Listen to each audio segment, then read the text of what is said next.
Well, welcome back to part 3 in this series about my Ajax steam locomotive that we're trying to get back to life and able to be running on the rails again.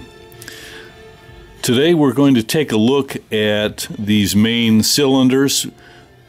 I don't know how long it's been since the caps have been pulled off, but we want to remove the cylinder head caps here and see what's going on inside. I want to, in the short run, try and run this thing on air to see if it's timed properly and everything's working, but I don't dare crank this over and run it for any length of time without making sure that we've got plenty of lubrication in these cylinders and to see if there's anything really nasty going on in there, like maybe a rock or a little chip of metal that's gouging the cylinder all up. So that's our task for today.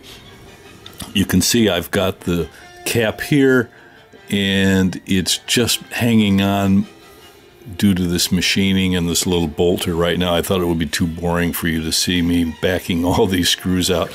What I did is I pulled the trim back just a little bit because when I backed these screws out, there was a super thin membrane gasket that was actually holding this tight against the cylinder, even though all the bolts were backed out. So by removing this and just easing it back a little bit, I was able to get my screwdriver in here and gently kind of pop the seal on these caps to get them off.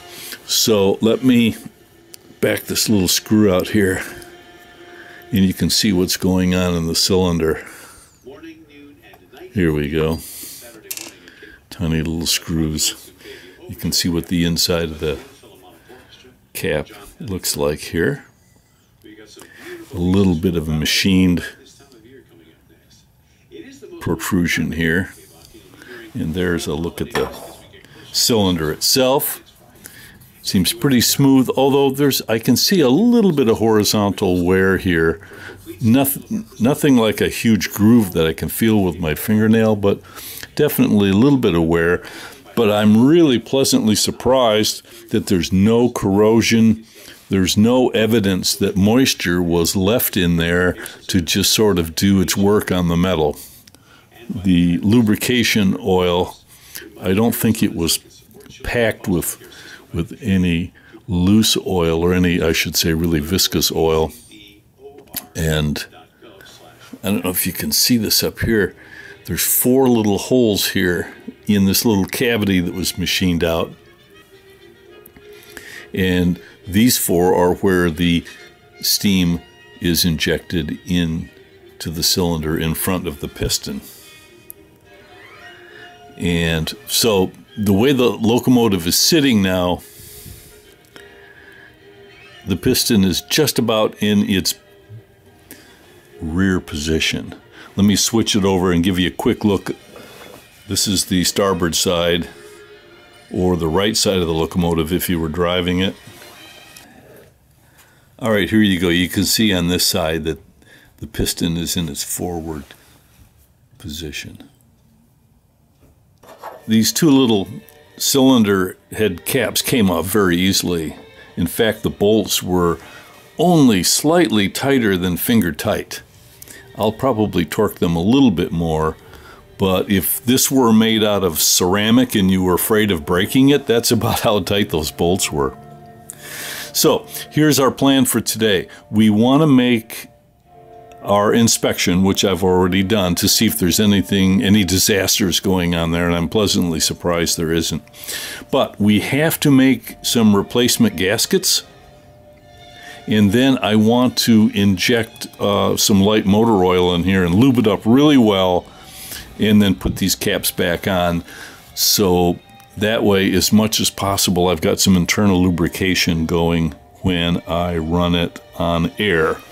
And I've yet to figure out how to get some lube into the actual valve body up here itself. I can't quite tell by looking at it. Well, I want to say a quick thanks to Phil Davis in the UK, who helped me identify what this locomotive actually is, an Ajax locomotive. And on some emails, he's given me some very helpful advice since he owns one of these. In fact, I'll put a link to his YouTube channel down in the description so that you can actually see what one of these Ajax locomotives looks like in running condition.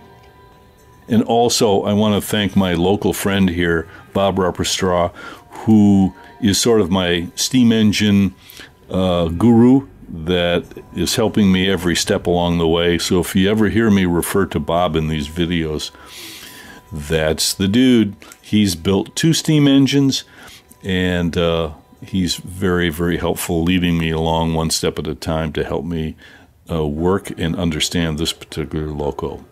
So big thanks to Phil and especially to Bob. All right, well, the first step is getting some gasket material.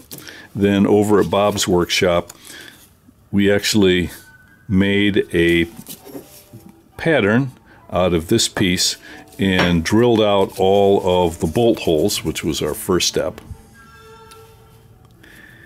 And then after that, again, using this as our pattern, we cut the outer circumference of the gasket material. And so what we have to do right now is we have to cut out not only for this little steam port here, but for the actual cylinder itself. Cut that out of the center of our gasket material.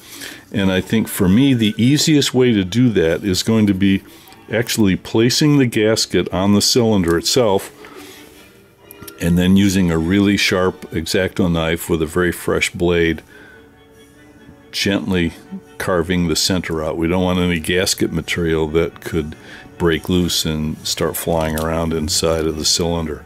So let's see if we can get that rigged up.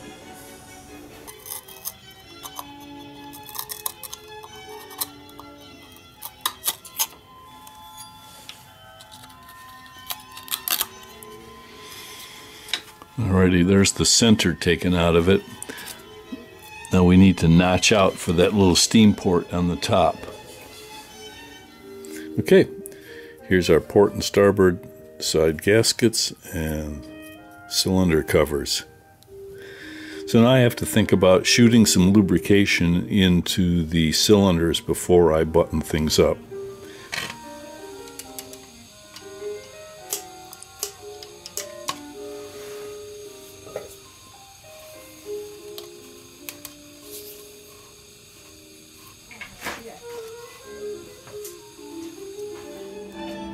In order to get some oil into the valves, I decided I would add some here in the exhaust, let it run down until I could see it coming out of these input ports here. So I think I've got everything cleaned up okay. I'm going to put some more oil in both cylinders, and then let's put our gasket and cap these off to keep them clean.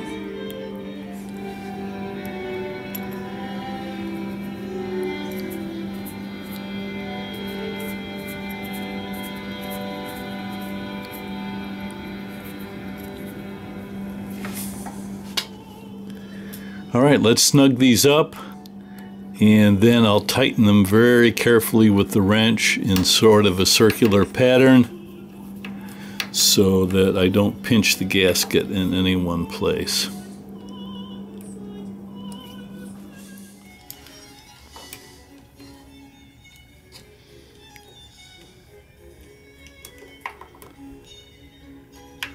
Well, there we are. Cylinders are all inspected and lubricated. Shot a little bit of oil up into the valve, and so that'll do it for this time. Can't believe you made it this far in the video. Hey, thanks for watching. I'll see you next time.